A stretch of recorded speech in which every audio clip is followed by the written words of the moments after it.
Fala galera, ele aqui mais uma videoaula para vocês, continuando a nossa playlist, né, sobre modelos atômicos. E hoje, né, vamos falar do nosso modelo quântico moderno, depois da gente ter visto, né, o modelo de Bohr. Nesse material que eu preparei aqui para vocês, a gente vai falar, né, das bases desse modelo atômico moderno e das suas consequências, tá? Então, itens 1, 2 e 3. E também falaremos de distribuição eletrônica. Porém, aqui eu vou dar uma vista. Para a gente falar sobre distribuição eletrônica, a gente tem que saber sobre grandeza atômica e semelhança atômica, principalmente sobre grandeza. Só que eu prefiro fazer uma playlist de grandeza e semelhança atômica separada das de modelo atômico, mas quando eu falo de distribuição eletrônica, eu vou dar um aviso, né? Que é pra gente ver a playlist de grandeza e semelhanças antes. Mas, vamos lá. Antes da gente falar sobre o modelo atômico moderno, que é esse modelo chamado quântico ou probabilístico, a gente tem que falar sobre uma particularidade, tá? Que é a dualidade onda-partícula. E a partir disso, falar da hipótese do de Broglie e o princípio da incerteza do Heisenberg. Então, vamos lá.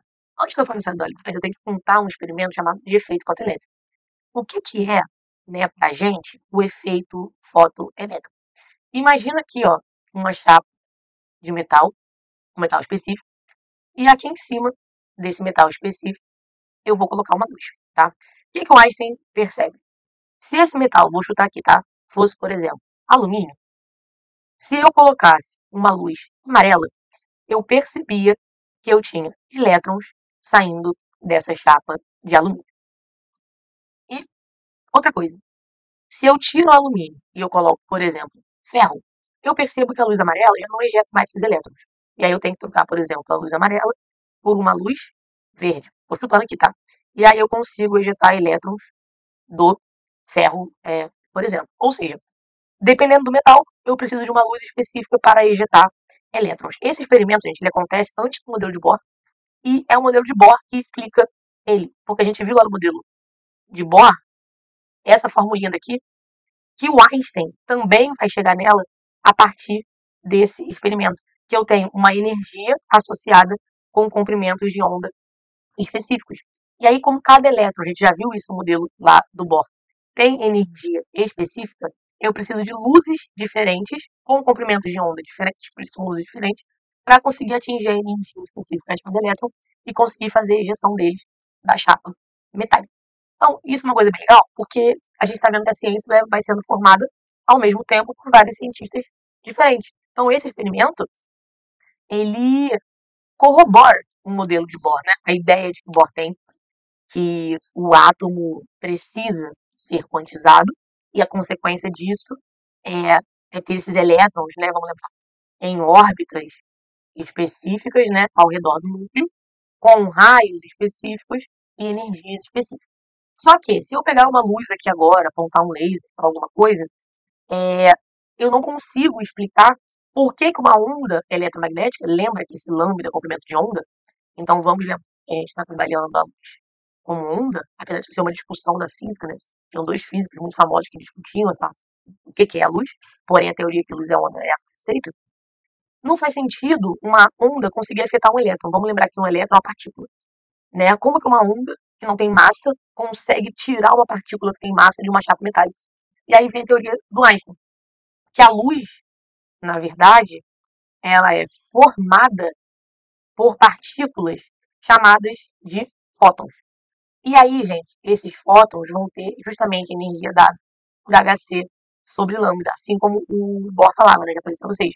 Então, se eu pego um fóton de mesma energia de um elétron, como a energia é mesma, ele consegue substituir esse elétron, ou seja, uma partícula chamada fóton de mesma energia de que um elétron bate num elétron, ejeta ele e toma o seu lugar, tá? Então, para o Einstein, a luz ela era formada, ó, por partículas chamadas fótons. Olha que interessante. Isso daqui já é uma dualidade que a gente chama de dualidade onda-partícula. Por quê? O Einstein está falando para a gente que a luz, que é uma onda, é formada por partículas. Ou seja, ela é dual. Eu posso entender a luz como onda ou também como um conjunto de partículas chamadas fótons. E aí o que o de Broglie vai fazer? Ele fala assim, bom, se uma onda eletromagnética, que é a luz, pode ter comportamento de partícula, ou pode ser formada por partícula, aí tá surge a partícula, como eu tinha falado. o de Broglie vai falar, por que então que uma partícula não pode ter comportamento ondulatório? Ou seja, né, se a onda tem um comportamento corpuscular, pode ser partícula, a partícula poderia ter comportamento ondulatório. E aí, adivinha qual é a partícula que esse cara vai querer ver se tem um comportamento ondulatório? O nosso famoso elétron. E aí, como que a gente testa? A gente faz um experimento chamado difusão dos elétrons, tá? E é esse experimento que prova que a hipótese do de Broglie é correta, ou seja, partículas podem ter comportamento de onda. Então, já estou dando um spoiler para vocês, né? As partículas podem ter comportamento ondulatório. E aí, como que funciona para a gente esse experimento? Deixa eu botar aqui o laser. O que acontece? Eu vou ter aqui, né, um feixe de partículas, e nesse caso as partículas, como eu falei, vão ser elétrons, e eu vou querer fazer esse feixe passar por uma dupla fenda, tá? E aí eu observo aqui um padrão de interferência. O que é interessante? Esse experimento, gente, que eu estou mostrando para vocês, ele é, na verdade, um experimento característico das ondas, não de partículas. Ou seja, o que eu estou querendo dizer com isso para vocês, tá? Ondas que apresentam esse padrão de interferência característico. Então, esse padrão que a gente está observando ali, que eu já vou chamar a atenção para ele é um padrão específico de onda. Ou seja, quando eu pego uma onda, tá, eletromagnética, e eu passo ela por essa dupla fenda, o que eu observo é um padrão seguinte. Eu tenho linhas, uma linha mais grossa no meio, e linhas que gradativamente vão ficando mais finas nas laterais. Como se eu tivesse aqui um espelho dividindo esse meio aqui, e aí as linhas, essa linha grossona aqui no meio, vai sendo dividida em outras mais finas para os dois lados. Isso aqui é um padrão característico de onda. Se aqui não fosse um feixe de partículas, tá? Fosse uma onda, eu observaria esse padrão de interferência no meu anteparo ou na minha tela. Só que eu não estou fazendo isso com uma onda, eu estou fazendo isso com partículas, eu estou fazendo isso com elétrons. Eu peguei uma coisa que pudesse emitir vários elétrons, passei aqui pela fenda A e pela fenda B e observei, né, o padrão aqui na minha esquerda, né, esse daqui, ó, que é característico de onda magnética, eletromagnética. O que eu estou percebendo então? Gente, se o elétron reproduz um padrão que ele é característico de onda, é porque o elétron deve ter propriedade de onda, tá? Então, esse padrão que vocês estão vendo, mais escuro no meio e mais claro nas laterais, que também pode ser representado com uma linha mais grossa no meio, ficando mais fina nas laterais, era um padrão observado somente em onda. Só que eu faço isso com partícula, nesse caso elétron, e eu observo a mesma coisa. Se eu observo a mesma coisa, é porque essa partícula ao passar por essas fendas e está apresentando comportamento de onda, um comportamento dual. Só que aí, gente, eu tenho uma. Vou até tirar aqui, eu tenho uma questão muito interessante. Como eu mostrei aqui, eu tenho uma fenda que eu chamei de fenda A ou de fenda B. O que que isso quer dizer? Ondas, ondas, elas vão passando pelas duas fendas. Beleza? É uma onda, né? A onda vai se propagando, então passa pelas duas fendas. Quando eu falo de elétron, vamos tentar ser razoáveis, que elétron, vamos imaginar aqui, o elétron sendo como uma bolinha, né, sem partícula.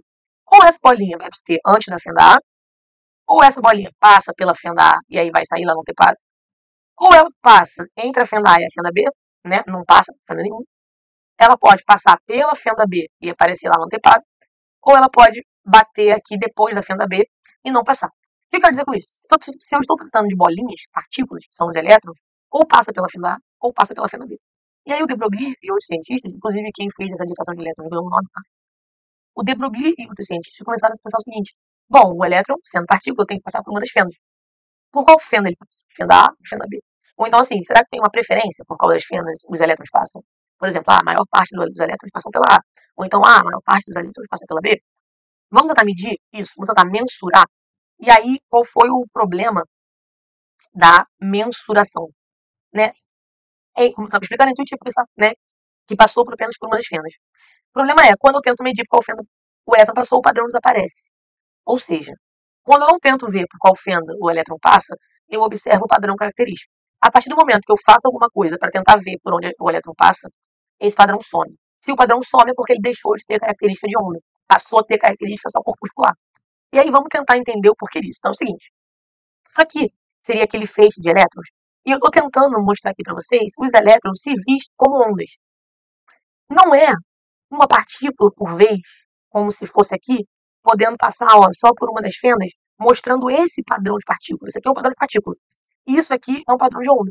Então aqui eu estou mostrando o elétron como se fossem ondas, A gente chama isso aqui de ondas de elétrons, e aqui eu estaria vendo elétrons somente como partículas. Somente como partículas faz todo sentido passar só pela fenda A ou só pela fenda B, e aí eu só vejo aqui duas linhas, uma de frente para a fenda A e uma de frente para a fenda B. Vou até marcar aqui para vocês qual que eu estou chamando de fenda A e qual que eu estou chamando de fenda B, só para... Só para... Deixa eu ver, claro. Deixa eu só apagar isso aqui. Então, ó, voltando. Então, essa aqui, né, fenda A, aqui, fenda B, aqui, fenda A, aqui, fenda B. Qual é o legal? Quando eu não estou olhando, o elétron, de alguma maneira, se comporta como uma onda. Então, a gente tem nuvens de elétrons, ou uma onda de elétrons se espalhando pelo ar. E aí, quando tem esse elétron se comportando como uma onda, eu observo aqui o padrão ondulatório, tá vendo? Essas ondas de elétrons se encontram depois que elas passam pelas fendas e aí fazem o padrão. Quando eu tento olhar, esse comportamento ondulatório desaparece. Tem só partícula e aí eu só vejo, né, duas manchas. E a pergunta é, por quê? E agora muita atenção no que eu vou explicar. Qualquer medida física que a gente faz, ela envolve uma troca de energia entre o objeto, ou seja lá o que for que eu estou medindo, e o que eu estou usando para medir. Tem que haver ali uma troca para poder acontecer a medida. O que acontece é que no mundo macroscópico, essas trocas que acontecem entre a energia do objeto que vai ser medido e a energia, né, do objeto que eu vou usar para medir, não influenciam na medição. Não influencia. Tem um erro, toda medida vai ter um erro associado com o instrumento de medida, perfeitamente. Porém, se eu vou medir, por exemplo, né, a distância que um carro sai do ponto A até o ponto B, sei lá, com uma fita métrica, em quilômetros, o fato de eu medir essa distância não interfere no fato de que o carro saiu do ponto A e chegou até o ponto B. Essa troca de energia que vai acontecer, esse erro que está sendo associado, não interfere, tá? Qual é o problema quando eu vou trabalhar com objetos muito pequenininhos, como é o caso do elétron? A gente não consegue, de fato, ver o elétron, né? Ver por qual fenda que ele passa. O que a gente faz é a gente usar luz. Luz. Eu jogo uma luz aqui por essas fendas, como se fossem lasers, e a gente sabe que a luz, né, tem uma energia específica, ela tem um comprimento de onda específico, e se alguma coisa passar por essa luz, né, atravessar essa luz, interagir com essa luz, eu posso ter aqui um aparelho para captar este sinal, né, e perceber se esse elétron passou pela fenda A ou se passou pela fenda B, com luz. Isso é uma medição fácil de fazer até. Só que o problema é que, quando eu falei de luz com vocês, a gente não está falando que a luz ela é formada por fótons e que esses fótons são partículas de HC sob lambda. O que acontece? A energia do fóton ela é muito próxima da energia do elétron. Só que para poder medir coisas pequenas, gente, eu vou ter que usar outras coisas de grandeza parecida, não é? Senão não faz sentido medir. É que nem eu querer medir o tamanho de uma ponta de lápis usando uma fita, sei lá, que mede quilômetro. Não faz sentido. Que é muito maior. Então, para medir uma coisa muito pequena, tem que usar uma coisa muito pequena também. Qual é o problema?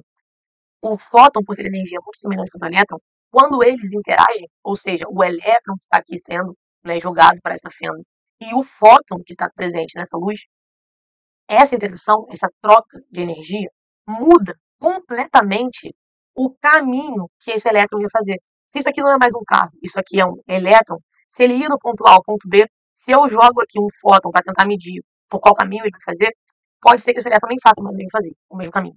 Na verdade, esse elétron não vai mais fazer o mesmo caminho. Porque o ato de eu medir destrói o caminho que o elétron ia fazer.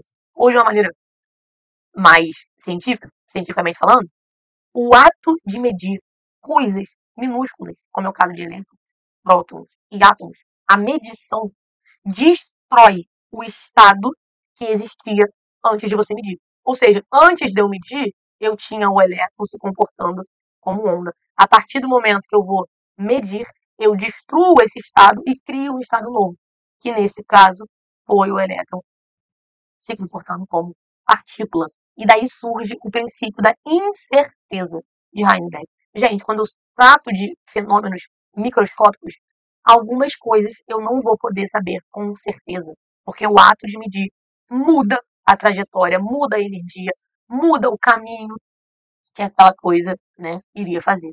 Então, né, o experimento da esquerda mostra o comportamento ondulatório do elétron, do padrão de interferência característico. O da direita é o mesmo experimento da esquerda, mas com um observador, né, uma forma de você medir. Então, observa, né, que o fato de observar qual fenda o elétron passa interfere completamente na sua trajetória, e aí o padrão desaparece. E aí, por quê? Né, porque tem que fazer uma medida para você determinar. Só que no caso de partículas muito pequenas, o próprio ato de medir interfere grandemente nessa trajetória, nessa energia, de maneira que a medida fica completamente incerta.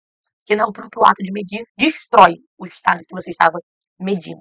Chega a ser poético.